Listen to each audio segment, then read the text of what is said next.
yang menjadi titik atau garis merah antara ketiganya yang membedakan resolusi 3, 4, dan resolusi 5. Ya. Nanti kalian akan bisa coba membandingkan dengan yang faktorial fraksional. Kenapa kok? Ini kan sama sebenarnya nanti di sini. Fraksional itu, iya enggak? Ya, mirip enggak? Mirip, tapi dia punya kekhasan khusus. Kalau resolusi 3, 4, 5, dia punya kekhasan. Kekhasannya apa ini? Kekhasannya di sini. Kelihatan ya? Tuh, kebesaran. Kelihatan? Nah, kalau di fraksional itu tidak ada ketentuan istilah begini, tidak ada. Istilah ini yang saya highlight itu tidak ada. Itu kalau di dalam faktorial fraksional. Sebagaimana yang dijelaskan oleh kelompok 5 dan kelompok 6. Ya. Kelompok 5 dan kelompok 6 kemarin ketika menjelaskan faktorial fraksional itu tidak ada keterangan apakah dia faktor utama dengan itu tidak beralias atau enggak. Ya, jadi umum sifatnya. Paham ya?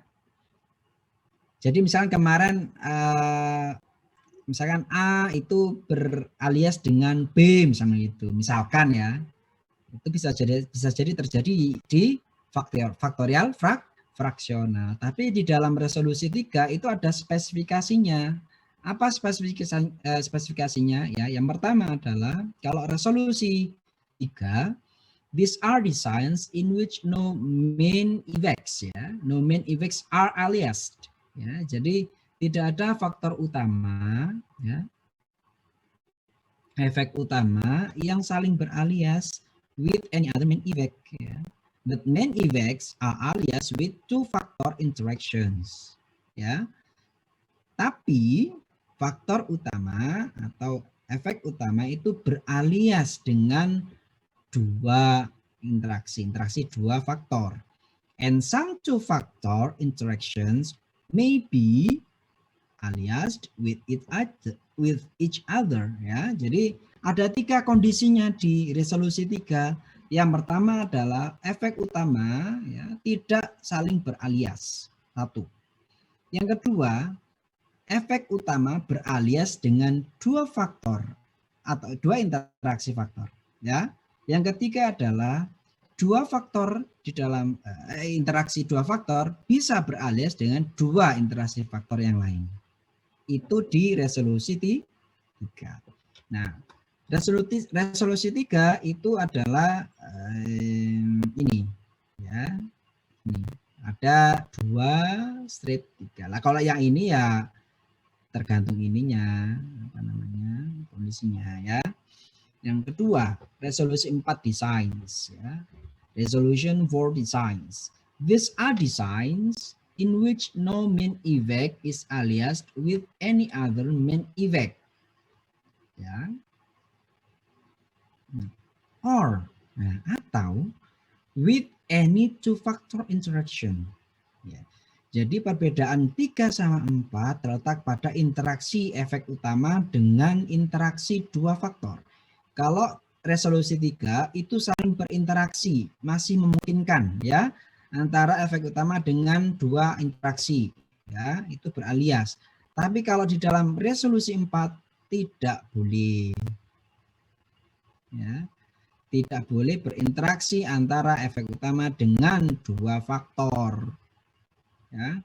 But two factor interactions ya, are aliased with each other. Tapi 2 interaksi faktor itu saling beralias dengan 2 interaksi faktor yang lain. Ya.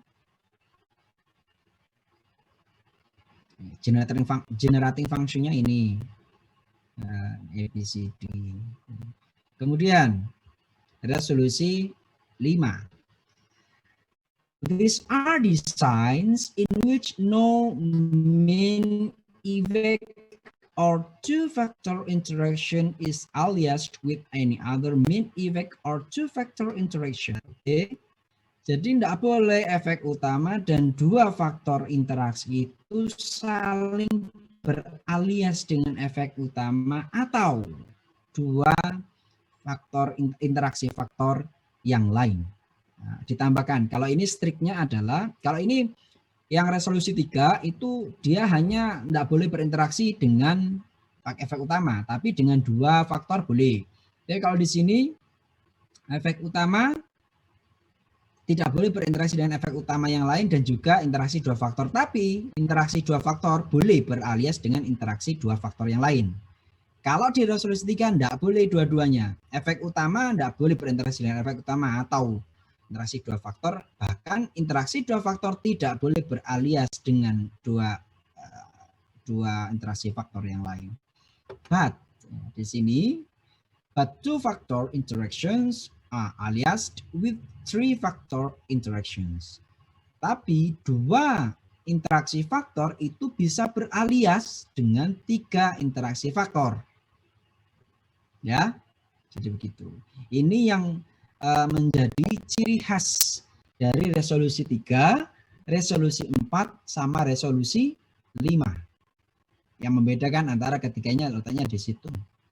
Nah, kemudian kalau di dalam resolusi 3, 4, 5 atau faktorial fraksional, ya, ini kan sama saja sebenarnya dengan faktorial fraksional karena beralias ya, tapi ada ciri khasnya sendiri, ya, yang membedakan antara fraksional dengan resolusi. Yang membedakan dengan yang paling penting juga kalau di dalam resolusi ya, maupun yang di fraksional itu kita sudah punya faktornya. Kita bisa menentukan faktornya. Misalkan faktornya 10 ya, faktornya adalah 10. Ya, faktornya 10. Maka kita bisa menggunakan ketiga-tiganya atau pakai faktorial fraksional, tidak ada masalah. Tapi kalau di Plackett-Berman tidak. Jadi Plackett-Berman itu adalah menutupi kekurangan dari fraksional pangkat. Contoh, tadi misalkan kalau yang percobaannya yang dimiliki dananya hanya 12 maksimal. Maka ini nggak bisa kalau kita menggunakan semuanya, faktorial lengkap juga nggak bisa, fraksional nggak bisa, resolusi 3, 4, 5 juga nggak bisa. Maka salah satu cara yang bisa digunakan adalah dengan menggunakan Plackett-Berman. Ya, percobaannya sudah tahu sebanyak 12. Nah, sekarang berapakah faktor yang dibutuhkan jika percobaannya 12? Gitu ya.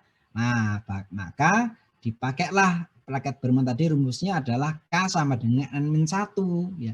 K adalah banyaknya faktor, N adalah banyaknya range. Range-nya sudah diketahui berapa? 12, berarti faktornya ada 11.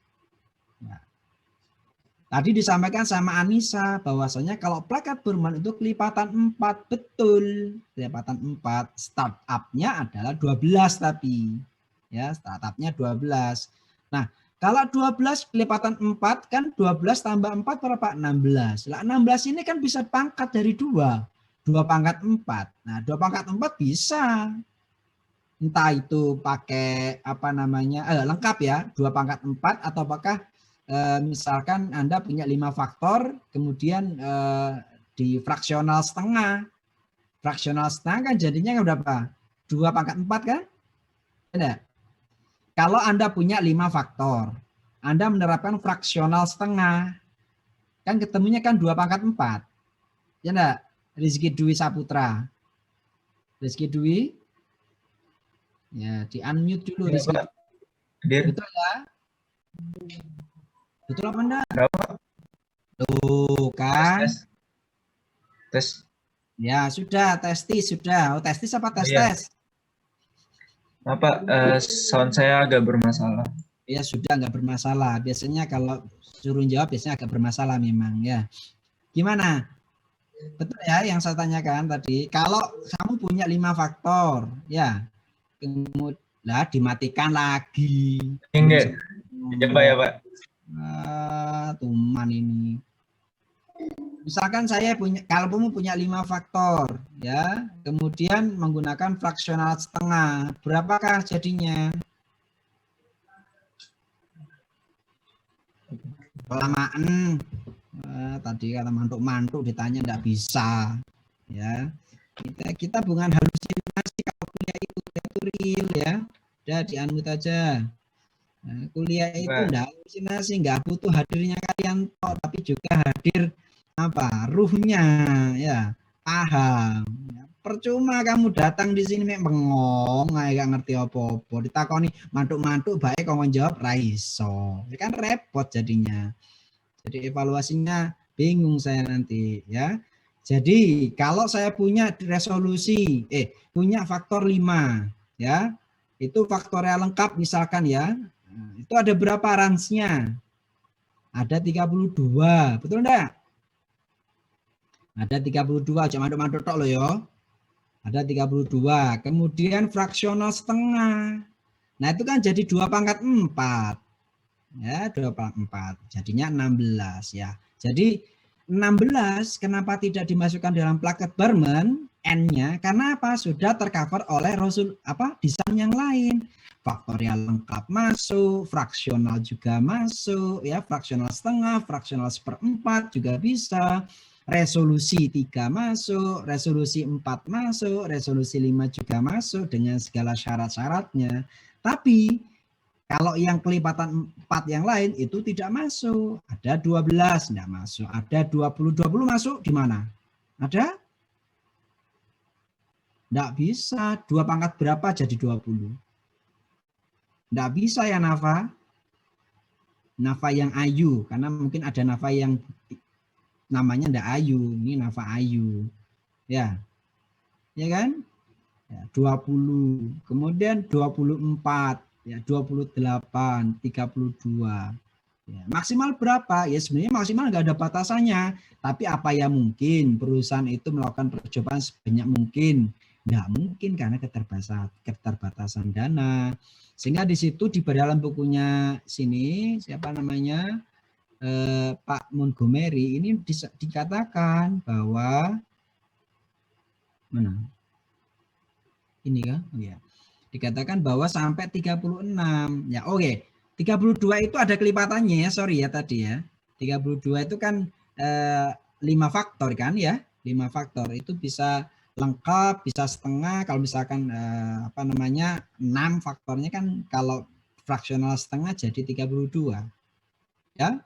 Oke, sehingga di sini 12, 20 kelihatan apa yang saya share 24 sama 36. Nah, ini pembatasan. Pembatasannya tujuannya apa? Biar tidak terlalu banyak. Ya percuma juga kalau kita melakukan terlalu banyak padahal ini sudah masuk dalam fraksional. Ya. Sehingga ini yang dimasukkan oleh plaket Barman. Penentuannya kalau resolusi ataupun rancangan faktorial itu K-nya dulu ditentukan. K-nya, faktornya berapa banyaknya yang ada, kemudian disesuaikan rancangannya. Kalau ini enggak, berapa N yang bisa maksimal perusahaan lakukan range-nya. Misalkan 12, berarti Anda harus menyediakan faktor sebanyak 11. Kalau maksimal 20 berarti Anda harus menyisakan banyak faktornya adalah 19. Karena K sama dengan N-1. Begitu ya. Adapun yang lain ini semuanya sama seperti yang sebelum-sebelumnya. Itu adalah garis merah yang membedakan antara resolusi 3, resolusi 4, resolusi 5, faktorial lengkap, fraksional, sama plaket Barman. Oke, bisa dipahami? Ya enggak apa-apa. Inilah ini saya sekali lagi bilang enggak apa-apa, ini latihan 1, Anda bisa mengkompilasi dari beberapa sumber. Ya, tadi Anissa saya tanya dari sumber mana? Dari berbagai sumber. Ya enggak apa-apa, bagus itu ya. Artinya kan ada upaya untuk membaca berbagai literatur ya, pengayaan dari pengayaan bacaan ya. Jadi begitu. Oke, silakan kalau ada yang mau tanya kepada kelompok yang telah